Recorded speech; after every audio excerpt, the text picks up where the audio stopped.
নমস্কার বন্ধুরা, welcome to দীপাসম kitchen Goalpara. আজকে আমি আর একটা নতুন রেসিপি নিয়ে এসেছি। সেটা হলো ছোলা দিয়ে নিরামিষ কচুর শাক। তো এরকমভাবে কচুর শাক রান্না করলে কিন্তু নিরামিষ দিনে এই কচুর শাক দিয়েই এক থালা ভাত খাওয়া হয়ে যাবে, অন্য কিচ্ছু আর লাগবে না। তো যারা যারা আমার চ্যানেলটাকে সাবস্ক্রাইব করে নিয়েছো তাদেরকে অনেক অনেক ধন্যবাদ। আর যারা এখনও চ্যানেলটাকে সাবস্ক্রাইব করে নাই তোমাদেরকে অনুরোধ করছি তোমরাও যাতে সাবস্ক্রাইব করে নিও, আর লাইক করো, শেয়ার করো, কমেন্ট করবে। তো এখানে চলো দেখে নেই আমি আজকে কচুর শাকটা কীভাবে রান্না করেছিলাম।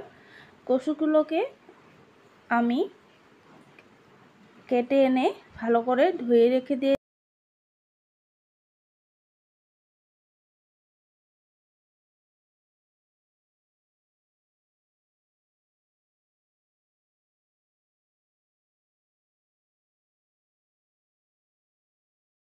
খোসাগুলো ছুলে নিয়ে আমি একবারে ছোট ছোট করে কাটবো না, লম্বা লম্বা করে টুকরো করব।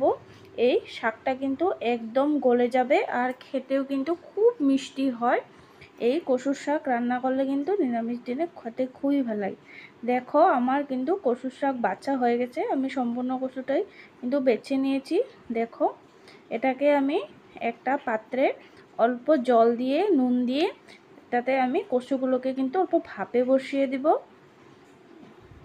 2 থেকে 3-4 মিনিটের মতন ভাপে দিলেই হয়ে যাবে, যাতে কচুটা গলে না যায়। এই কচুটা কিন্তু খুব সহজেই গলে যায়। তো জলটা আমি ঝরিয়ে নিয়েছি, কড়াতে দিয়েছি তেল। তেল গরম হয়ে গেছে, দিয়েছি 2টো তেজপাতা, 2টো গোটা শুকনো লঙ্কা, দিয়েছি 5 ফোড়ন। কিছু সময় লাড়িয়ে নিয়ে দিয়ে দিব গোটা জিরে বেটে রাখা, জিরে আর আদা বেটে রাখা আমি দিয়ে কিছু সময় লাড়িয়ে নেব। তারপরে দিয়ে দিব এখানে জল ঝরিয়ে রাখা কচুর শাকগুলো দিয়ে কিন্তু এখানে আমি 1 থেকে 2 মিনিট কিন্তু এটাকে নেড়ে চেড়ে নেব।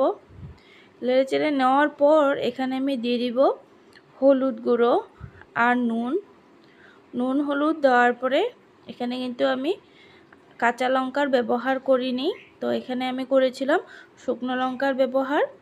তো এখানে আমি কিন্তু 2টো শুকনো লঙ্কা চিড়ে, মানে 2টো শুকনো লঙ্কা ছোট ছোট টুকরো করে দিয়ে দিয়েছিলাম, আর 2 মুঠি ভর্তি করে কিন্তু ছোলা দিয়েছিলাম। এটা কাবলি চানা। তো এখানে আমি দিয়ে এটাকে কিন্তু ভালোভাবে ছোলাটার সাথে আর নুন আর হলুদটার সাথে কিন্তু খুব ভালো করে মিক্স করে নিব। মিক্স করে নিয়ে ভালো করে মিক্স করতে হবে। আর কচুর শাকটা তত সময় বানাতে হবে যতক্ষণ না এটার জল শুকিয়ে আসছে। তো এখানে কিন্তু আমি ঢাকা দিইনি এখনও, আগে আমি দেখে নেব ছোলাটা সিদ্ধ হয়েছে কি না। তো এখানে ছোলাটা কিন্তু আমার ভালো করে সিদ্ধ হয়নি, আমি এখানে কাঁচা ছোলা ব্যবহার করেছি। তো এখানে আমি প্রায় 5 থেকে 10 মিনিট পর্যন্ত আমি এটাকে ঢাকা দিয়ে রেখেছিলাম, একদম মিডিয়াম লো আছে। তো এখানে আমার ছোলাগুলো কিন্তু সিদ্ধ হয়ে গেছিলো। তারপর সিদ্ধ হয়ে যাওয়ার পর এটার আমি ভালো করে আবারও লাড়িয়ে চাড়িয়ে নিব। লাড়িয়ে চাড়িয়ে নিয়েছিলাম, তারপরে এটার জল শুকানো অবধি অপেক্ষা করো। এই কচুটার জল যখন শুকিয়ে যাবে, চটচটে ভাতটা যখন চলে যাবে, তখনই কিন্তু তোমার কচুর শাক একদম রেডি। তো এটা গরম গরম থালের মধ্যে গরম গরম ভাতের সাথে নিয়ে নাও আর 1 থালা ভাত খেয়ে দাও।